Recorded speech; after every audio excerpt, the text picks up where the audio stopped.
Toto bol môj počiatočný nápad. Keď ťa ja furt môžem všade nosiť, mohol by si to aj ty raz pre mňa urobiť.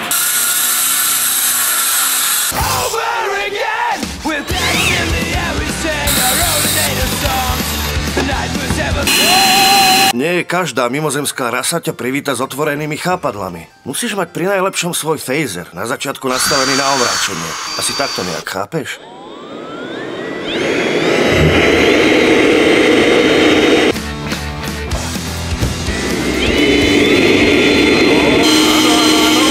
Akumulátorový fúkač listia je v podstate kľúčový vynález. Klobúk dole. Milý vynálezca, bez teba no nemám tušenie, ako by som to dal dokopy.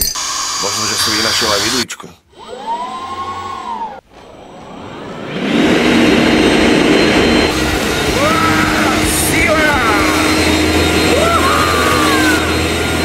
Come on,